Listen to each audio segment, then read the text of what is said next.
What it is, what it is, what it is, YouTube. You know what it is. It's your boy, the Moose Squad. Let's kick it. Body jumping off wild like a zoo. Jaws bust open at the stomach too. Boost on the loose, sipping on that brew. Folks got it quick, they ain't got a clue. Boost got the juice, dancing in a groove. Knocking over tables, nobody improves. Boost open hard, they just feel it use juice. Body on the edge, everyone amused. What it is, but welcome back to the channel. Hey man, in this video today, we're going to show you understanding DMX. All right, and so this what this purpose of this video is get an understanding of DMX. We'll show you how to get up and running with DMX lighting. You'll learn what DMX is, how to configure your lighting rig, follow the directions in this video. So let's get started. What is DMX? Round one, we're going to learn lighting modes. Round two, we're going to learn DMX channels. Round three, we're going to learn DMX controls. Round four, we're going to learn DMX settings and configurations. Round five, we're going to learn control figures independently. I don't have a round six, so we'll have to go to round one. Round six or round one is control fixture by groups. Okay, so let's get into what is DMX. DMX is the Digital Multiplex. It's a protocol used to control devices such as lights and fog machines.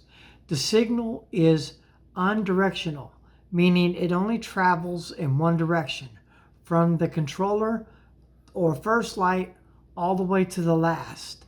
In the most basic form, DMS is just protocol for lights, like how MD is for keyboards or DAW controllers. To understand the DMX consists of, you'll need to know about lighting modes, DMX channels, and DMX controllers. Round one. Fight! Lighting modes. DMX compatible products will have different modes of operation, such as sound active mode, 4-channel mode, 7-channel mode, etc.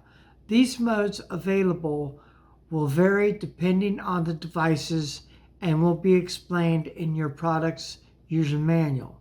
It is possible to connect a group of DMX fixtures without using a controller. If you set them all to sound active and or automatic modes since they are all connected to each other, this will allow them to sync up and create the automatic light show effect. What is DMX fixture? A DMX fixture is essentially a light or a group of lights assigned to one or more channels.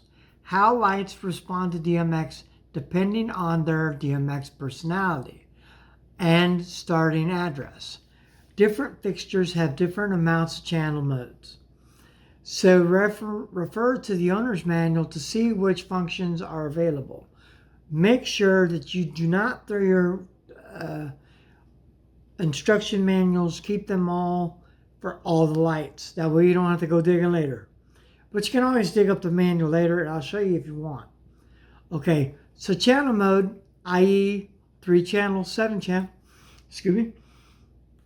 will determine which features are available. For example, if a light is set to a 4-channel mode only, the first 4 functions of the light fixture can be controlled. If you're setting up a simple lighting rig, use a basic personality to free up the amount of DMX channels available on your DMX controller. DMX consists of 512 individual channels, which are known as the universe. Each channel or channels are designed to control different parameters known as personalities of the light, such as color, rotation, or strobe, and have data values of 0 to 255. Think of the data values like a fader or a mixer. The higher the data value, the more intense the function becomes. What is a DMX address? A DMX address is just another name for a channel. To control multiple fixtures independently, they must be addressed to a different starting address that is not in a group of channels or another fixture. The channel which the fixture is currently set at is known as an address, or commonly known as a starting address. A DMX personality is what a channel or group of channels controlling the fixture's parameters. Some DMX fixtures may have a dip switch. In order to change the starting address, our friends at Chauvet have created a dip switch calculator, which will show you which positions the dip switch needs to be in for each starting address. If you look at the description below, it's going to be it's going to be the first web address in here. So look at the first web address in here, and it's going to be marked in colons dip switch. Also, it looks like this. That's what a dip switch looks like. Okay, so now that we know what a dip switch looks like, Round 2. Fight! DMX controllers. DMX controllers are the brains of the lighting rig and transmit the DMX message, which triggers the light hardware-only based DMX controllers that do not connect to the computer have a present DMX address list, which cannot be customized. For example, if you use a 3-channel DMX mode on your hardware controller, you'll be limited to what fixture buttons are present. This is what a DMX controller looks like. See what I'm talking about? That's what a controller looks like. What are DMX scenes and chases? Excuse me. The settings that are set on the controller for each fixture can be saved as a scene for you to easily recall. You can then assign specific scenes to create a sequence to play back, which is known as a chase. Some DMX hardware may be limited to 128 or 256 channels, such as smaller analog consoles. So be sure to check the controller specifications for more information. Depending on the product, you can set the first fixture as a master and the other as slaves without needing to use DMX. You will be limited to the functionality, however. Round 3. Fight! DMX setup and configurations. In order to assign a specific fixture to your controller to DMX compatible products, you will first need to get the device a starting address.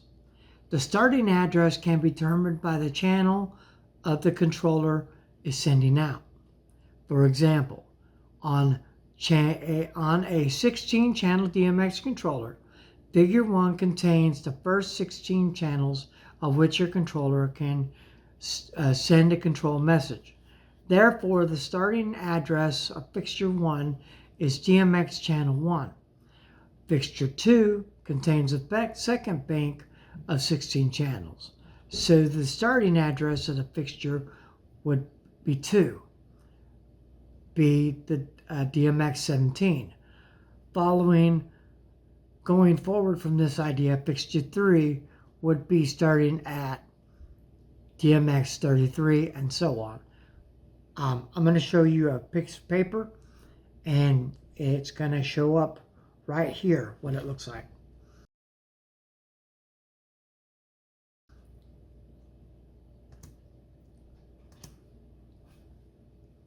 Using a DMX terminator. DMX terminators are connected to the last fixtures DMX output in your rig. These terminators stop shadow signaling from bouncing back through the lighting rig. This shadow signal can cause your lights to flicker or just stop working completely. The risk of the signal bouncing back increases with longer cable runs, but even in small setups, it's a good idea to practice using the terminator. DMX Universe reference sheet. Knowing the fixture is assigned to each DMX channel or group can get confusing, so we created this handy reference sheet that can be printed out and used to map out your lighting rig. Down below, it's the second link down below this video in the description section. Also, it's right here. If you go to the link, it'll take you right to the page, and then you can actually read the whole article, and it'll show you that. Round 4. Fight! To control fixtures independently. To control the power emitters of individual lights, you must select the correct lighting mode to assist its DMX starting address. You'll be able to control it once they're properly configured. For example, we will use channel 4 setup to control 2 power light can lights independently using 16 channel controllers once configured. Practicing controlling each individual channel, try placing the lights so that they mix, allowing you to control their blend and create cool effects. All right. Connect the power to your DMX controller and fixtures. Okay. Connect the DMX cable from the DMX controller to the DMX in of the first fixture, and then the DMX cable from the DMX out of the first light to the DMX in the second. Set both lights on DMX channel mode. For example, set it to channel 4 mode. Assign the first fixture to channel 1 and then the second to channel 17. Select the fixture 1 on the controller and then use the first 4 faders to control the first light. Select fixture 2 on the controller and use the 4 faders to control the second light. Round 5. Fight! All right. Controlling the power to your DMX controller and fixtures. Connect the DMX cable from the DMX controller. Okay, I already read that. And there we go. So, connecting the DMX cables are not as hard as it seems. Sometimes we might find it kind of crazy and monotonous. I actually am going to shoot the video next of me connecting the wires, and I am going to show you what we just learned. In the next video, I'm going to actually walk you through the process of setting up a system, and then that'll be it. It's going to be a quick video. It's not going to be long. I've already got everything set up inside it, sound switch. We're not going to go with sound switch today. I'm going to show you what channels I've used, but I still have to program the lights. Once I program the lights in sound switch, we're going to actually go in and I'm going to show you the rest of it. So the next video, we're going to go ahead and I'm going to show you on the power lights that I have. I just got the wires yesterday. I got the terminator. I got the 2 terminators. I'll find the other terminator and I'll run into it. And then that one will go to the moving heads. And if I can't find it, I have a couple of weeks anyway, so I'm really not in a hurry. But I want to show you this. I want to show you the process right, because it's confusing, It seems like a lot of stuff to do, but I'm trying to make it as easy as peasy that I can get. So I hope this video helps. Oh man, I hope you enjoyed this video. Go ahead and leave a comment below. Go ahead and share this video. Go ahead and subscribe to my channel. Go ahead and ring that trusty bell for more notifications for videos like this and countless others. Smash that like button and check out one of these videos right down here. And deuces, baby.